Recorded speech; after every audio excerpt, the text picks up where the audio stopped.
हमाद, क्या देख रहे हैं आप इस हवाले से? जो गैम्बलिंग ऐप्स है इसका अब ये केस सामने आना, इसके बाद हमें हो सकता है इन कवानीन का कुछ आइडिया हो कि चलें कानून मौजूद है जिसकी इम्प्लीमेंटेशन, लेकिन ये कानून है क्या इसका इस वक्त इस्तेमाल पाकिस्तान में किस हद तक हो रहा है और मुश्किलात क्या हैं? देखिए, ये जो गैम्बलिंग का इशू है ये हमें सिर्फ और सिर्फ कानूनी मसला है। ये हमेशा से एक समाजी बुराई भी समझी जाती है, एक मजहबी मसला भी समझा जाता है। इसलिए हम देखते हैं कि हमारा मुआशरा भी इस मामले में बहुत सेंसिटिव होता है। यहाँ तक कि जो अभी खबर आपने बताई है कि 46 ऐप्स को बैन कर दिया गया है NCCIA की तरफ से, उस पर भी सेटिस्फाइड नजर नहीं आ रही हमारी आवाम, और ये बात करती है और ये सवाल करती दिखाई दे रही है कि ऐसे बैन का क्या फायदा जिसको बाईपास किया जा सके। तो पहले मैं आपकी इजाजत से इस बात को एड्रेस कर लूं, उसके बाद कवानीन की तरफ आता हूं। देखिए, कानून साजी जो भी की जाती है या एग्जीक्यूटिव एक्शन जो लिए जाते हैं, उनका मकसद ये होता है कि माशरे को क्राइम रेजिस्टेंस बनाया जा सके, उसमें क्राइम रेजिस्टेंस पैदा की जा सके। क्राइम प्रूफिंग नहीं की जा सकती कभी भी। आप इसकी मिसाल ऐसे है कि कत्ल के कवानीन मौजूद हैं, लेकिन फिर भी हम देखते हैं कि कानून तोड़ा जाता है, कत्ल किया जाता है। आए दिन ऐसे वाकयात होते रहते हैं। अगर हमें लगता है कि ये हमारी कोई खास इसके अंदर हमारा कोई फेलियर है या हमारी लॉ एनफोर्समेंट एजेंसी प्रॉपर काम नहीं करी, तो आप बाकी दुनिया में देख लीजिए, वहां पर भी जराइम होते रहते हैं। ये एग्जीक्यूटिव एक्शन जो किया गया है ये काबिल तारीफ है, इसको सराहना। ये एक पहला कदम है।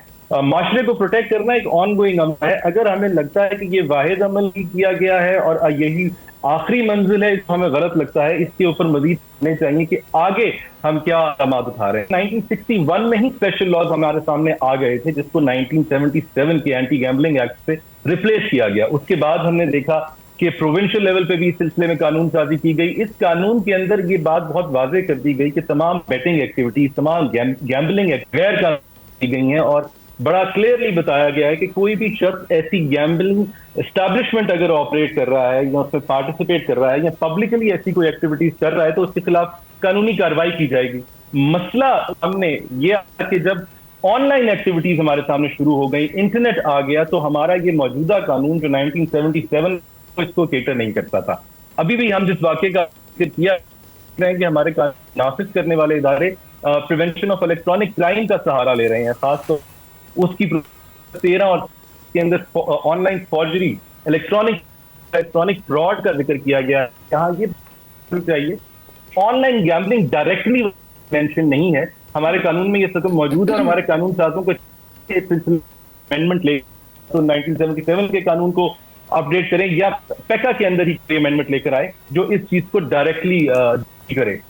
कानून के तहत जो प्रोविजन है 37, उसके तहत इनको PTA को और NCCI को भी ये इख्तियार दिया गया है कि वो एप्लीकेशंस को ब्लॉक कर सकती हैं, जिसका मैंने जिक्र किया कि वो कोशिश इस तरफ की जा रही है। इस गैम्बलिंग इशू के सिक्के का एक और रुख भी है, हम ये समझना चाहिए, क्योंकि गैम्बलिंग इटसेल्फ गैर कानूनी है, तो अगर आप इससे जीत भी जाते हैं तो वो जीती हुई रकम प्रोसीड्स ऑफ क्राइम तस्वुर होगी। तो वो प्रोसीड्स ऑफ क्राइम या आपकी प्रिंसिपल अमाउंट जब भी सरहद से बाहर जाएगी तो वो मनी लॉन्ड्रिंग के एक्ट को भी अट्रैक्ट कर सकती है। आने वाले वक्त में ये कहा जा सकता है कि हमें लगता है ऐसा कि इस जो ऑनगोइंग केस चल रहा है इसके अंदर भी हम देखेंगे कि मनी लॉन्ड्रिंग लॉज की भी प्रोविजन को शायद ऐड किया जाए। ये तो करंट सिचुएशन हो गई। अब इदारों को इन लॉज को इंप्लीमेंट करने में भी कई मसाइल हैं। सबसे पहला मसला, जैसे मैंने अर्ज किया कि हमारा कानून पुराना है, उसको अपडेट नहीं किया गया, हमें दूसरे कानून से प्रोविजंस बैग एंड बोरो करनी पड़ रही हैं। ऐसा नहीं होना चाहिए, इसको हमें दुरुस्त करना चाहिए। दूसरा, ज्यूरिसडिक्शन का बहुत बड़ा मामला है। एप्लीकेशन के जो सर्वर्स हैं वो मुख्तलिफ ममालिक में मौजूद है, पाकिस्तान से मुख्तलिफ ममालिक है, जहां पर हमारे कानून नाफिज करने वाले इदारे चाहकर भी अपने कानून नाफिज नहीं कर सकते। मुल्क के अंदर की बात की जाए तो इस इशू में क्योंकि बहुत डिफरेंट एस्पेक्ट्स हैं, तो लिहाजा मुख्तलिफ इदारों को काम करना पड़ता है, जिसमें PTA है, SIA है, स्टैंडर्ड स्टेट बैंक हो सकता है, और अब जो नई अथॉरिटी बनाई गई है डिजिटल एसेट अथॉरिटी, उसको भी काम करना पड़ सकता है। तो उसमें कम्युनिकेशन गैप्स आ सकते हैं, कोऑर्डिनेशन गैप्स आ सकते हैं। सिलसिलों को सामने रखना चाहिए, हमें इन चीजों को सामने चाहिए। फिर इसके टेक्नोलॉजी का, जैसे मैंने VPN का अर्ज किया, ये तो वो इश्यूज हैं जो बदलते वक्त के साथ हमारे इदारों को सामने आ रहे हैं। कुछ इश्यूज ऐसे भी हैं जो हमें लगता है कि हमारी अपनी वजह से सामने आए हैं। 2018 का एक सर्कुलर है जो स्टेट बैंक ने जारी किया था, जिसपे मैं आपके प्रोग्राम से, आपके तवज्जुह से पहले भी बात कर चुका हूँ। उसमें कहा गया है कि फाइनेंशियल इंस्टीट्यूशंस को मना किया गया भी क्रिप्टो करेंसी के अंदर, डिजिटल करेंसी के अंदर डील नहीं करेगा। उसका नतीजा गैम्बलिंग इश्यूज में ये हुआ है कि जो एप्लीकेशन डिजिटल एक्सेप्ट करती हैं उन एप्लीकेशन को मॉनिटर नहीं किया जा सकता ज्यादा एफिशिएंटली, स्टेट बैंक उनको मॉनिटर नहीं कर सकता। तो ये इशू सामने, इसके अलावा हमने अभी देखा है हाल ही में कि सरोगेट एडवर्टाइजमेंट सामने आ रहे हैं कि जो गैम्बलिंग एप्लीकेशंस हैं वो अपना फ्रंट क्रिएट करके एडवर्टाइजमेंट कर रही हैं, जिसकी वजह से आम आदमी कंफ्यूज हो रहा है क्या आया ये गैर कानूनी है या नहीं।